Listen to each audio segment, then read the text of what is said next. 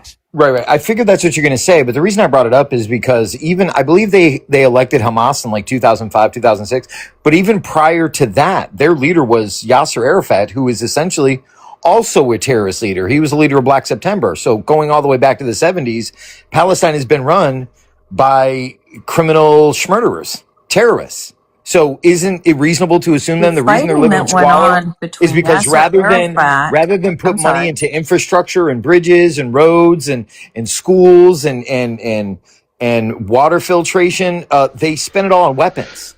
Okay, let me disabuse you of something. The the war that has been going on between Palestine and Israel. It's because Israel is just placed in this geography, right, where these people already were, and they took over and they oppressed the Palestinians. Okay, and hence there's been war after war, and then there's been, I remember when Clinton and Arafat and I don't know who the Israeli leader was. There was an accord. They were Yitzhak supposed Rabin, to. wasn't it? Was it? Okay. Rabin? Okay. So the world stood by and watched that this peace accord was going to happen. And it went right back to fighting again. But it's fighting between the Palestinians and the Jews, okay, and European Jews that were put there, okay. And they've never, ever been welcomed or integrated or that it's never been a shared country, and it should have been. And hence, that's why they live in squalor. I don't know if it should have Because been. they've been oppressed. I don't know if it should have been. This is just like kind of like platitudes, but if there's one thing that's true, it's that Palestinians are just doing the shit that Israelis did or Jewish people did to get their so-called self-determination. I mean, literally, Jewish people bombed the fuck out of, like, their occupiers. They bombed the fuck out of the British. They assassinated officials. They did all of this crap, and now they don't like it when the Palestinians are doing it. I mean, they're kind of, they kind of set the stage, didn't they? This is their standard. So to be I would clear, just say, how isn't about that we how get the fuck out of all that? By we, you mean America? We should. Yeah, America should have nothing to do with these Sure. like people, in the sense that, listen, So you think America Israel, should be weak? Just to be clear, you think America should be weak? I think weak America in the should get sense the of fuck what? out of there. Weak in the sense of what?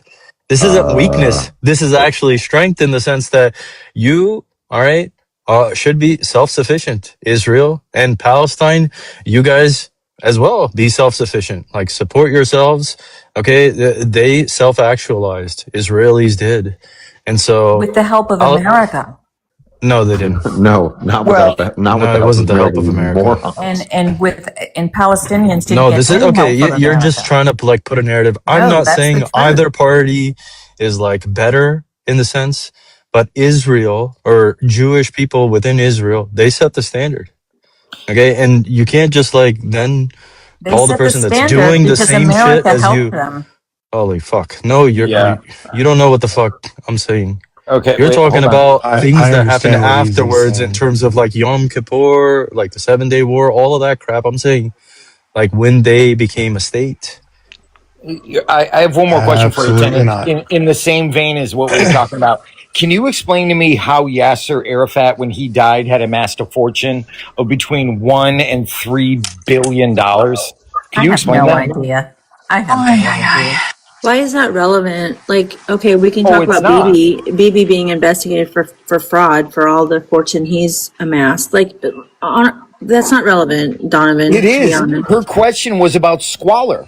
So, how did Yasser Arafat possibly amass a fortune of between $1 and $3 billion? How did he No, do that? okay. Does that mean that they deserve to be I've never bombed? heard Like, that. I don't understand this line of questioning. Does that mean they deserve to be bombed? Does that mean that they deserve to live in No, squalor? it means No, they maybe it means they're chose. Because The this has lying to Palestinian you. no people relevance to what is chose. happening Maybe it to them means right that they're now. lying Have to Again, it their you. has no leadership relevance to be what is happening murdering now. criminals. Has That no is why they relevance live to in what is squalor. happening now. Has no Because relevance to what is because living happening in now. squalor Can you guys because stop yelling over each other? So living in kind of squalor like, helps their narrative. no, there's no narrative they're trying to play. This is the life that they're freaking living. They're getting bombed every damn day in their tents, in their refugee tents.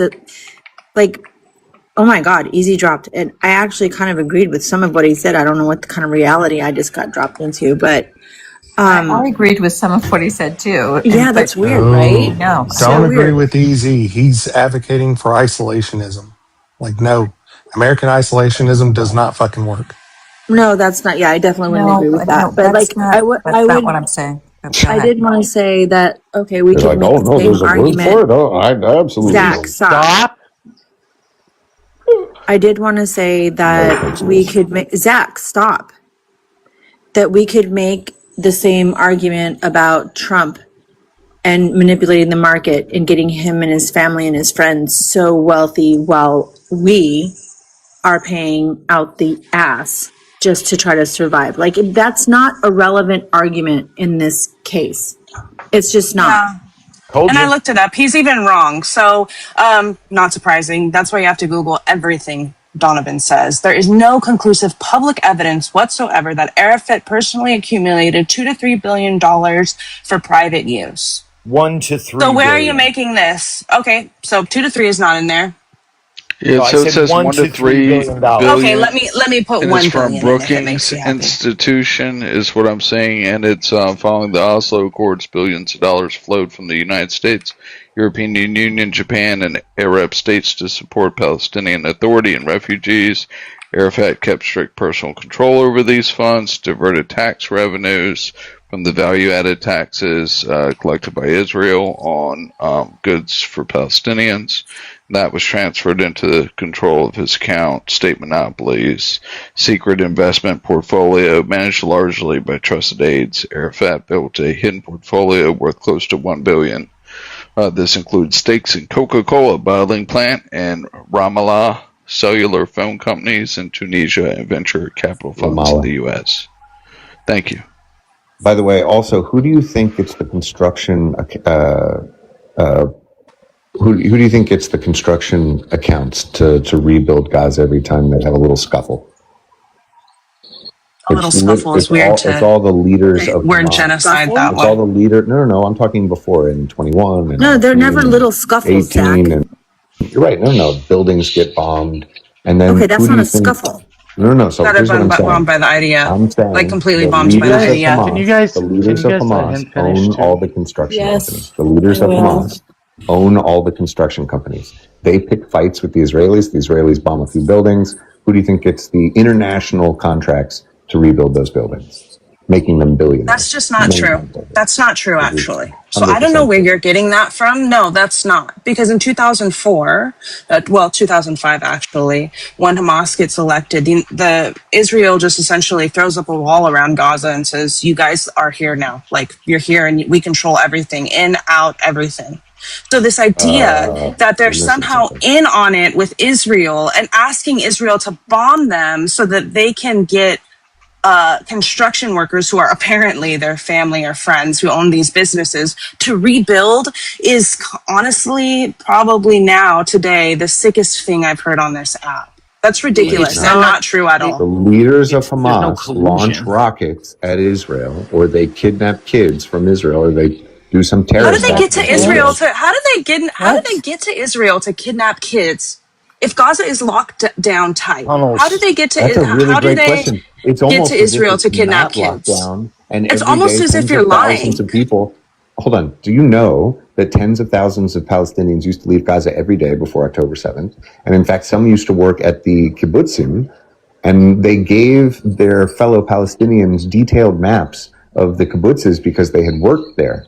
They had been taken Yeah, care of by families. that's They not had my been claim. welcomed in. Yeah. And then they went back and they You asked shared how they got there. where security rooms were, how to get into yeah, they aided in Israelis Israelis live in squalor. Have they people ever that used lived? to employ them. Can you name any part of Israel where they live in squalor like they do before No, October Arabs 7th? in Israel are the richest Arabs in the Middle East. Did I ask you about the Arabs? Easy. Okay, I Who are you asked Other talking than you the about? about. I More than Saudis? asked you about. UAE May and I? Oh, Saudi? That's they're fucking the richest. ridiculous. They're the No, So richest they're what I'm not. asking you. non-oil babies. That's Yeah, bad. So So they're what I'm shit's asking. the post. richest Arabs, or how do you Yeah, say it, not in the oil Middle nepo East babies. that aren't living in In a a petro Muslim state. country? Is that what you're saying? They're the richest non-petro state babies in the Middle East. That's not relevant to my question. My question is, if you looked at the Palestinians living in Gaza and you look at life in Israel, like Tel Aviv and every other place besides Palestine in the Gaza Strip, how would you describe? Is there a difference in your mind, Zach, about So how this is the pre-October crazy thing, 7th? tennis. This would be this amazing thing where if you went to Israel just once in your life, you would be able to sort of answer that question all on your own. Blech. What All on difference your does that own. make? I I'm mean, asking it's you. why You've you been do there. not know what the fuck you're talking about. You should No, because understand that you have no, to it's ask me that about you question. have to do research and you have to read and you have to interview people. You can I mean, learn that Zach, way I've been without. once in my life. I can't answer it. So would you answer it for me? You're saying, why do some Arabs in Palestine live in squalor when, Yeah, I've been to Israel once in Israelis my How live about life, so all? well? and I can't answer that. Well, Would you answer it for me? first off, there are literally like luxury car dealerships in Ramallah. Like, and you'll go in, there'll be Rolls Royces driving around. Like this idea that you I think think that Ramallah they're was all like just huddled bombed a around few days tents ago. in the West I Bank. They're think just not. I think the West Bank IDF has just luxury bombed hotels. Ramallah a few days ago. In Bethlehem, there's a Banksy hotel. It's a luxury hotel that you can go stay in Bethlehem. Two Like points, Like Zach. a wall that blocks the there's a view and shit. Sbarro. Bethlehem I is went to the not in They have, they have, Gaza. I they have went to to the that. Hold Sbarro on, in that Banksy Ramallah. Hotel. I've heard of that. They basically have to keep it secret from the IDF to keep them from fucking raiding or some shit. You don't have to keep it secret. It's right over the wall, dude. I had friends of mine that like snuck out from our like trip and went over and went like, it's like Jews in Israel go through the West Bank every day. I've traveled into the West Bank many, many times. Did they Probably go into 10, the 12 Gaza times. Strip? The Gaza Strip is different than the West Bank. Yeah, I'm asking you that. The Gaza Did I Strip ask you about the has West been Bank? Wildly forbidden different. for Jews since 2005. They tore Jewish bodies out of cemeteries in 2005. They ethnically cleansed the land of Jews so that Nobody the cares Arabs could have a anymore. state for themselves. Nobody cares I know, No, they but anymore. stopped. Fucking They Palestinian stopped. kids are getting we bombed. care. Nobody cares anymore.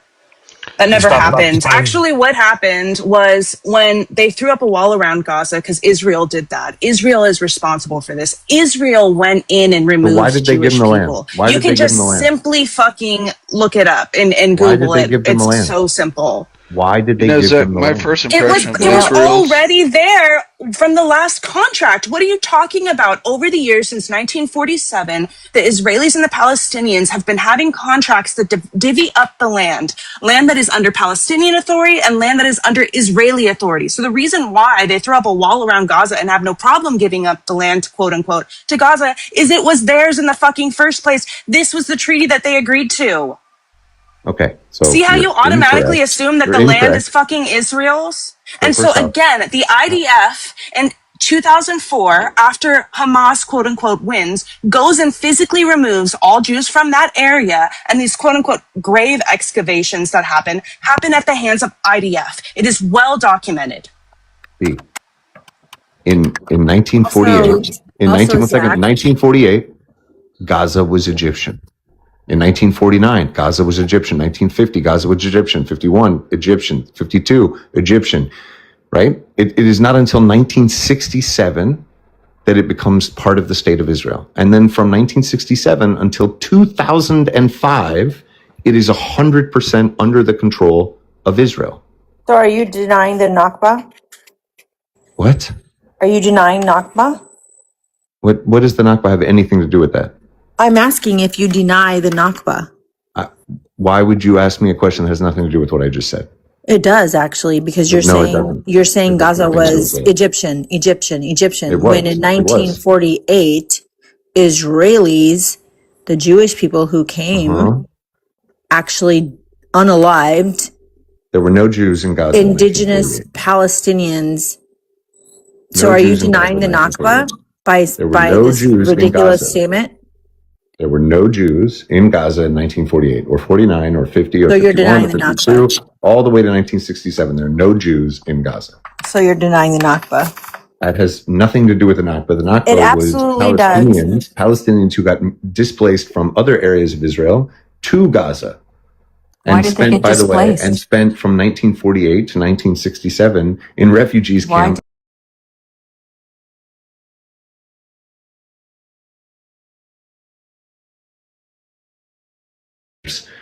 Why would the Egyptians have control over Israel and They had control over Gaza, which dictating was where not part of Israel.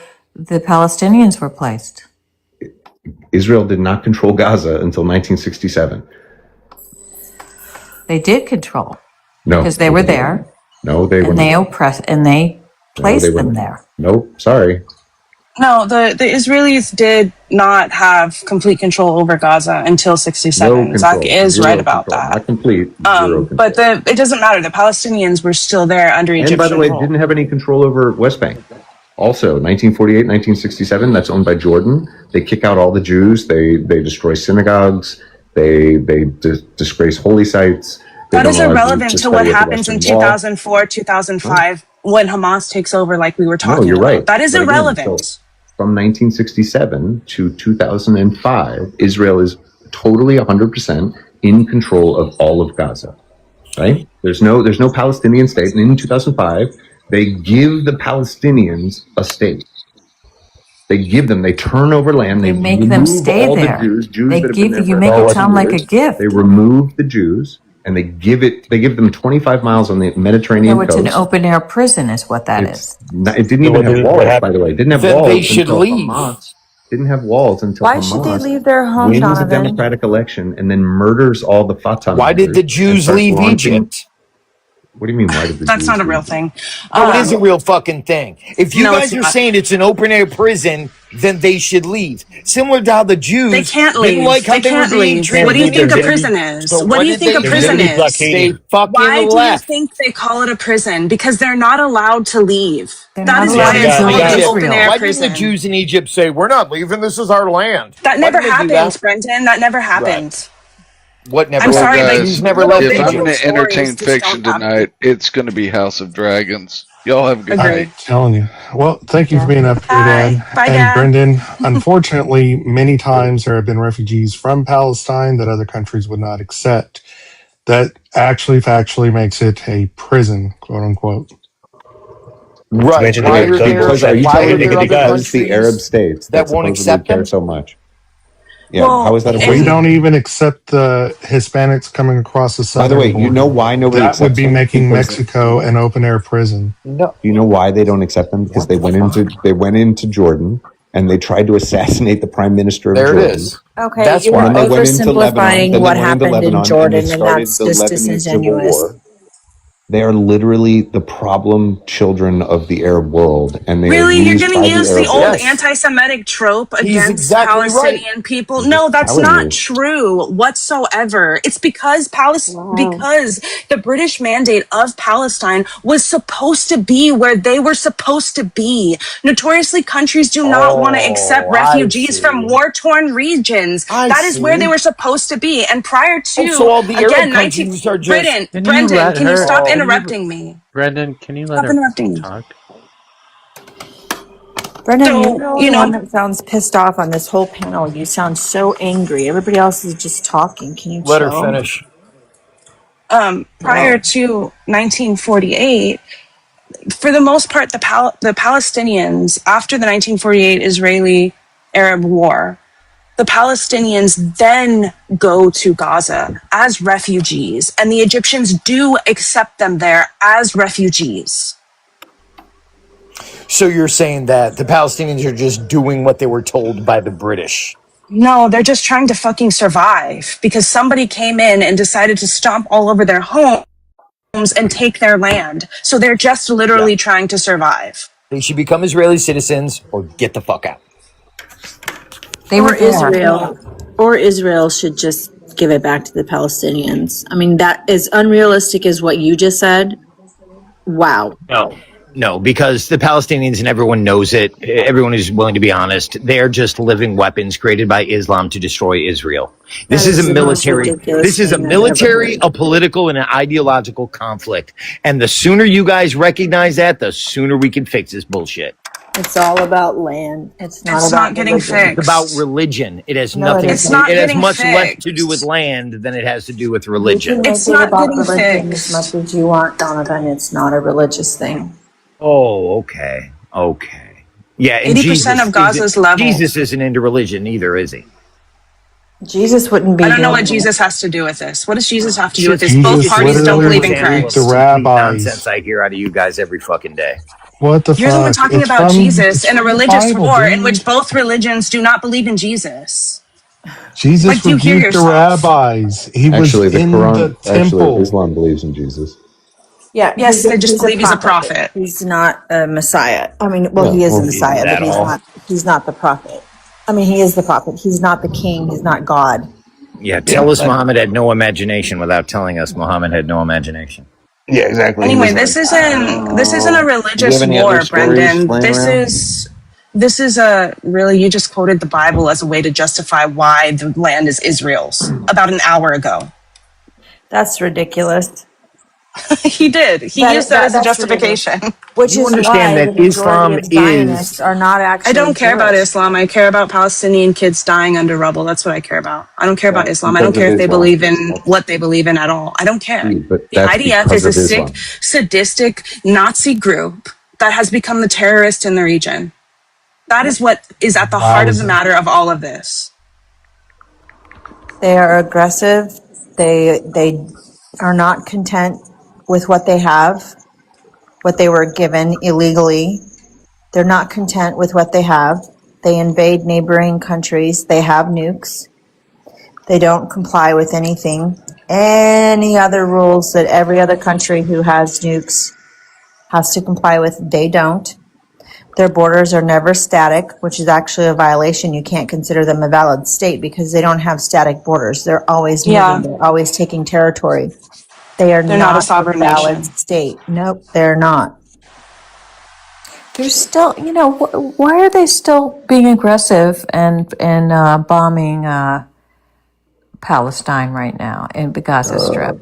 I thought that they were going to. I thought there was a truce. I thought Donald Trump solved it was one of the 8 wars that he brokered a peace settlement for. Why are they still bombing? Because they're still fucking around. They're still finding out. Because they're still around. Fucking around is right. The Because they're still Israelis. breathing. Because they're still living. Because they're still existing. Yeah. They deserve to be bombed. Unfortunately. If Israel wanted to wipe that's out every beautiful, single Zach. Palestinian, they could do it in a weekend. Tomorrow. That's they could do it absolutely tomorrow. beautiful. Both of you. I honestly do think, True. and put your Gross tinfoil stuff. hat on for Unassailable this one. Can I finish? Christ. Put your tinfoil hat on for this one. But I honestly do Just call me think Brendan. that I would say that the majority of Palestinians in Gaza are probably dead. The name on your 80% profile says of, I'm not even done. 80% of that region is completely leveled. I don't think there's many left. I So think just that to the be clear. numbers that are coming out of the UN are completely egregious and complete lies and fabrications. I think that Ralph Nader did like a very, or at least his organization did a very like in-depth investigatory piece on this. And he thinks that the number is closer to 500,000 to 800,000. And I think that's much more accurate than 70,000, given that 80% of that country, that piece of land is leveled, especially with how compact. I think it at one point was the most densely populated place on earth. Yep. And yeah, thank you, Palette, for making fun of my, my pronunciation. Well, just to be clear, 70%, right? So that would be, let's say 2.2 million. So 600,000 minus 2.2 million. So you're at 1.6 million. So at Ralph Nader's highest estimate, you were off by half, and his estimate is Ralph Nader patently did this 2 ridiculous. years ago. Ralph Nader did this 2 years ago. He did this Yeah. investigation 2 years So, ago. So I'm does it mean making at up the end for of the that 2 war? years. Of daily So let's do some bombings. numbers. Let's do some numbers. Of daily bombings on people who cannot defend themselves. Got it. So the difference, the gulf between your numbers, let's say 500,000, and the actual numbers, which is 70,000, is 430,000. So let's take 430,000. Let's divide it by the number of days since, when do you want to do it? You know what, Zach? Here's what I find funny. That you, funny, not funny, haha. You are arguing about an actual number when 1 is too many, 10 are too many, 100 are too many, 1,000 are 100%. too many. I don't give a I think shit Hamas has, what percentage have been 20,000 bodies taken down out by there. Israel. I don't give a shit. It is way too many. It should not be happening.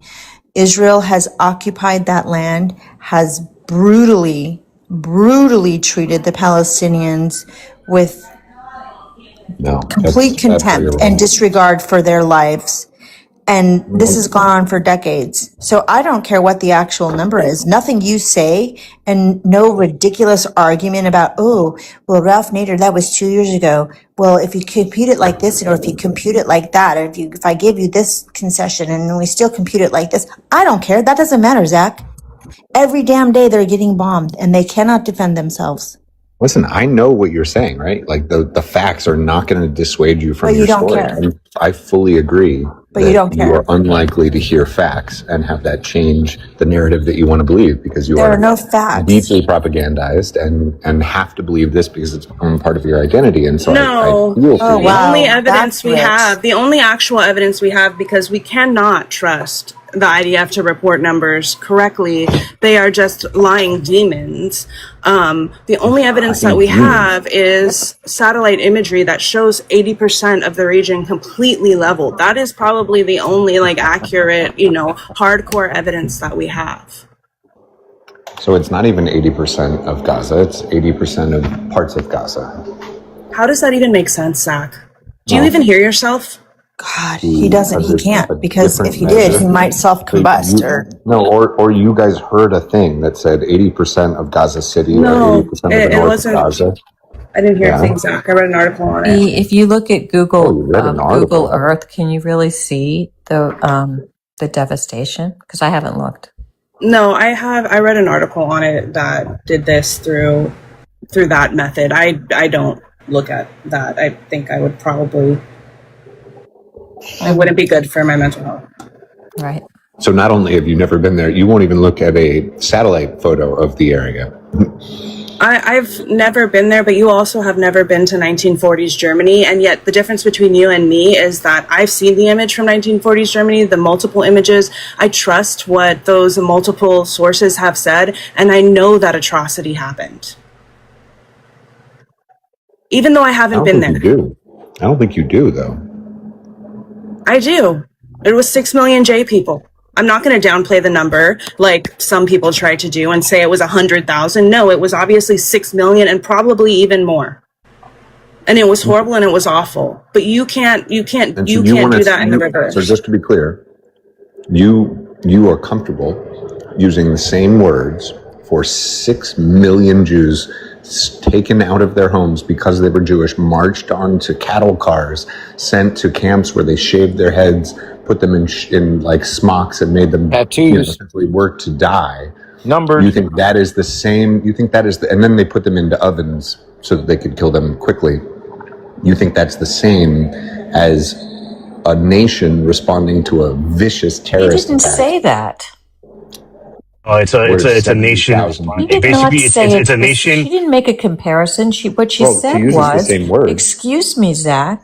What she said was that she studied the history of that, and she would not downplay the numbers because she's well versed and she doesn't need to go there to know that happened. She studied the history. That's not what she said. She didn't make a comparison. Wait. Did you really just say that she used the same word, and that's the reason you went on that diatribe, that virtue signal? That you would use the same word to describe the purposeful extermination that's of wild. Jews. It is absolutely wild that you cannot use a single word to attribute it to a bunch of different things. It has to be only attributed to one thing, otherwise you're a fucking sociopath or fucking racist or something. So when people use the word grape, right? Like I'll tell you what. play I'll tell you what. Every single time you're in this fucking room, you're holocausting my fucking ears. So that's what's interesting is that when they said never again means never again, I always thought that it meant never again for anyone, as in that there's nothing like this should ever happen to the world ever again. But I was told, but like Zionist supporters were basically saying that like it just basically means that never again, but just never again for Israelis or Jews or whatever. I mean, it should never happen to anybody, not Jews, not anybody. But the whole point that I'm getting at is the whole point that I'm getting at. The whole point that I'm getting at is that like whenever we like reference like the H cost and all that, the way I see it is that like one thing I've learned from it is basically observing how people are talked about, how what leads to it, all like the steps that leads to what an H cost is, and we see shit like that happening like with in Israeli society where they're basically justifying fucking getting rid of Palestinians and all that. You see that shit happening. It's not that we want to do that to downplay the Holocaust. Is that we see the Holocaust as basically the measurement, the barometer to see, okay, what led to this. We're seeing this pattern happen, and we want to stop this happening again. So now we got to call it out before this shit happens again to any kind of people, to any culture, to any society, to any religion, anything like that. Never again. Oh, go ahead, Brobot. Go ahead.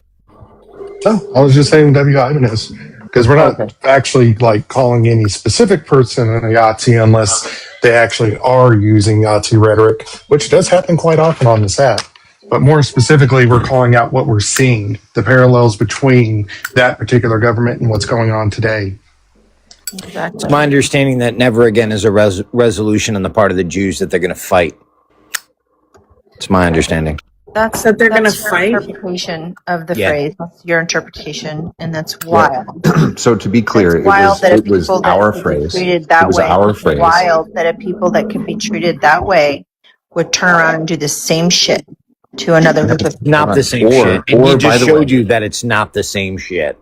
Oh, I'm sorry. They're not using ovens or what? They're not using the same methods. Tattoos. I've heard harvesting their plenty. teeth. I've heard plenty of people talk about glassing Gaza. Yep. Has Gaza been glassed? It has not, but I've heard plenty of people. Have 6 talking million about Jews? Were they systematically unalived? No, we're at over 100,000 right now, though. Yes, You're not at more over than 6 million Jews were systematically unalived in that government. But more specifically, the same action is taking place where they're trying to get rid of an undesirable. Yep. Do you realize that would have to mean that like literally hundreds of people were dying every day for you to be 30,000 over the 70,000? You know what? There's been a campaign. Nah, they're not hanging; they're bombing.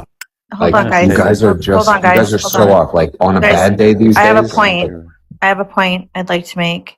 They have been attempting to get rid of Palestinians from that territory for since the 40s, since the 50s.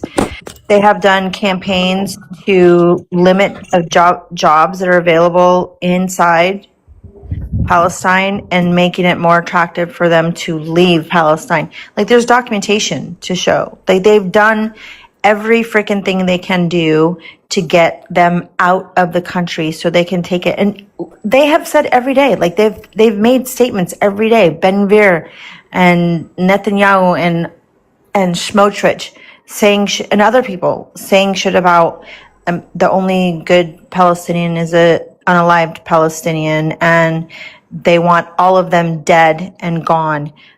This is not a secret. They're not.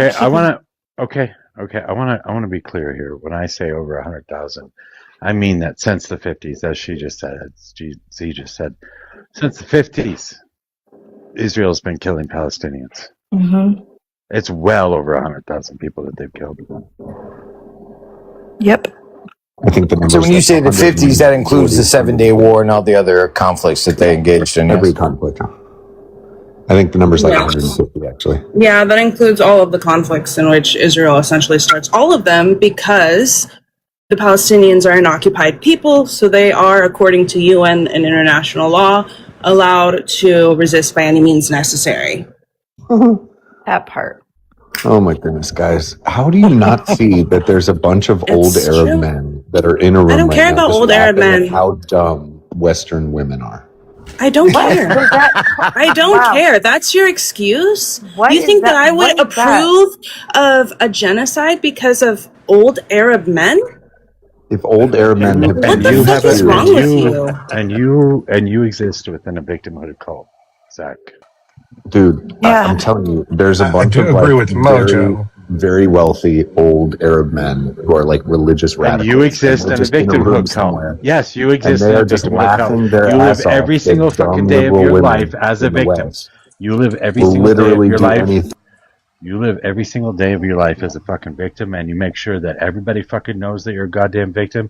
And I gotta hear about it constantly. Yeah, I do agree with Mojo. You do sound like you drive a victim kind of narrative, but I also don't agree with B, the whole whatever necessary. If they could get their hands on a dirty bomb, would you be okay with it, B? Absolutely. 100%, See, I think that's 1,000%. disgusting. And it doesn't matter what you say because you have never been an oppressed person, so you don't get to freaking go over there or, tone police how people Right. decide to get the boot off their fucking neck. Yeah, imagine. Listen to B. She knows all about I being do, oppressed. and by the way, Hey, it's Zach. international law. It's UN. Yeah. It's in the UN. They made an entire piece in the UN about how this is justified. I did not think of this out of my own volition, but it makes sense. If you are being occupied, you have a right to resist the occupier by any means necessary. Just like you would not critique a slave for unaliving their slave master. Right, except they're not slaves. Zach, did you serve in the IDF? They're getting genocided. Can we not skim over that because you wanted to say they're not slaves and then like just bypass that? Yeah, It's they're not called slaves. it. Wait, Zach, did you serve in the IDF? Wait, Brendan, me. You want to what? I'm sorry. I'm taken. I'm sorry. But sorry. That was good. That was good. But as far as that topic goes, like this whole concept is called infrapolitics. So you can learn about that. But infrapolitics are the ways that the oppressed class of people with limited scope of power are able to resist oppression, right? And so we see infrapolitics within chattel slavery, within Jim Crow, within indigenous populations of people in the Americas, and all across the global South.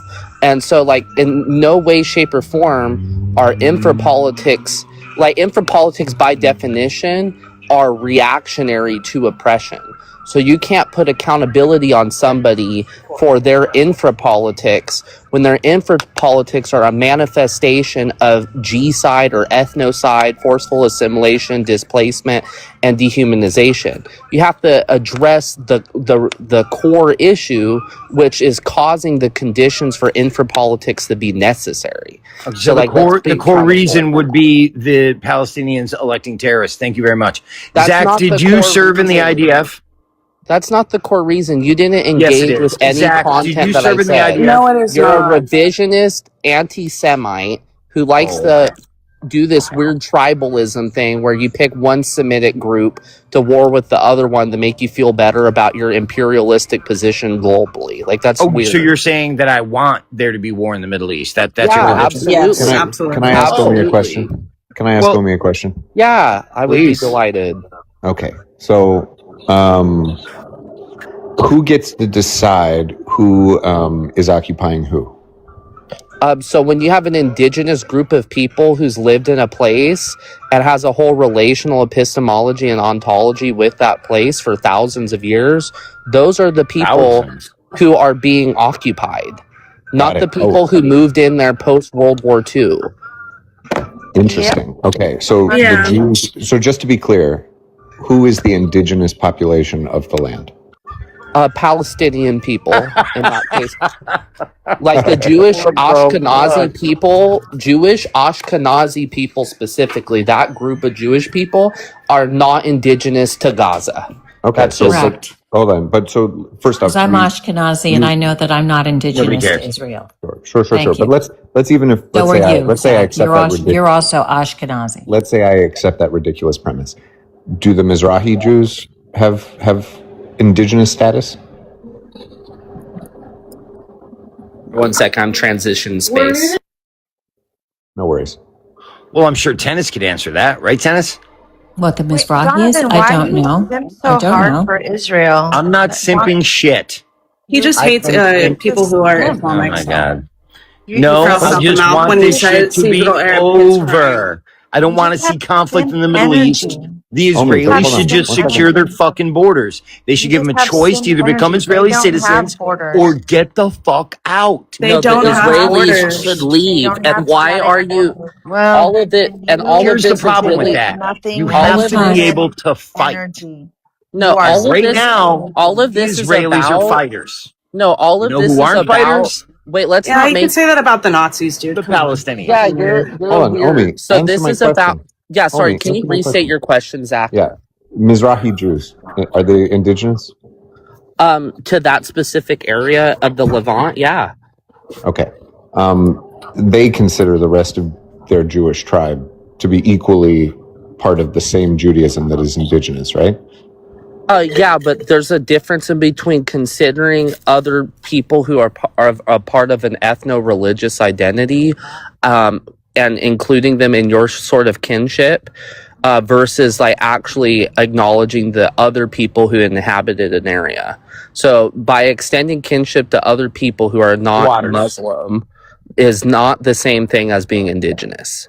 Well, That's like me saying like, oh, because I'm Where does Judaism come from?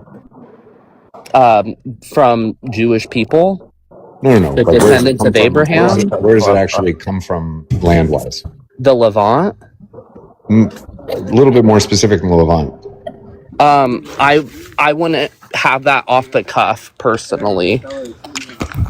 All right, well, it's basically the bounds of the modern Israeli state, and it's basically where the United Kingdom of Israel, which existed, in 1800 or 1500 BC, and then there was a succession According to of what, the Bible?